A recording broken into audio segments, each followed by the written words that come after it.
2025 সালের শেষ দিন, নতুন বছর শুরুর আনন্দে সবাই সেদিন মেতে উঠেছে। কিন্তু আমার দিনটা শুরু হলো খানিকটা এভাবে। বুফেতে রোজকার মতন সারি সারি খাবার থাকলেও অসুস্থতা সেদিন এমন চরম অবস্থায় পৌঁছেছিল যে কোনো রকমে একটু দুধ কর্নফ্লেক্সই আমি মুখে দিতে পেরেছিলাম। আর বোন ততক্ষণে ক্র্যানবেরি জুস খেয়ে ওর ব্রেকফাস্ট ফিনিশ করলো। আরে দেখো কি লেখা আছে, ফুডি আমরা। তোমরা কারা আমাদের ফুডি আমরা চ্যানেলের ফ্যান তারা কমেন্টে রেড হার্ট দাও। এরপর আমরা হোটেল চেক আউট করে প্রায় 60 কিলোমিটার ট্রাভেল করে পৌঁছে গেলাম পৈচাতে স্বামীনারায়ণ মন্দির দেখতে। সারা গুজরাট জুড়ে প্রচুর স্বামীনারায়ণ মন্দির আছে, কিন্তু এই স্বামীনারায়ণ মন্দিরটি যে অপূর্ব সৌন্দর্য আমি ভাষায় প্রকাশ করতে পারবো না।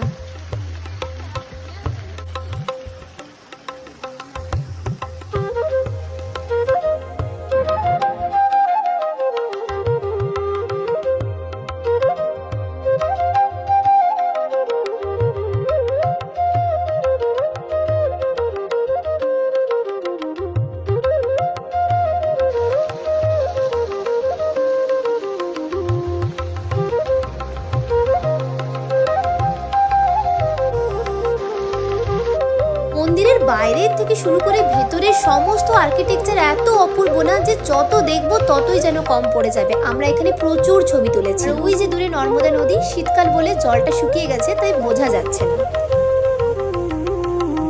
আমরা এখানে ওই 1 থেকে 1.5 ঘন্টা মতন ছিলাম। মন্দির চত্বরে পানীয় জলের সুব্যবস্থা রয়েছে, এছাড়াও খাবার দাবারের দোকান, প্রসাদের দোকান, পুজো সামগ্রীর দোকান, এসব নানান রকম রয়েছে। আর এই হলো সহজানন্দ স্বামী বা স্বামীনারায়ণের মূর্তি। পুরো মন্দির চত্বরটাই দারুণ ভাবে সাজানো। তবে আমাদের এখানে সব থেকে যেটা ভালো লেগেছে সেটা হলো মন্দির চত্বরটা যেমন পরিষ্কার পরিচ্ছন্ন আর তেমন তার মেনটেনেন্স। এইখান থেকে বেরিয়ে চললাম পরের ডেস্টিনেশনে। সেই ভিডিও আসছে পরের ব্লগে। আর এই ভিডিওটা ভালো লাগলে অবশ্যই একটা লাইক করে দিও।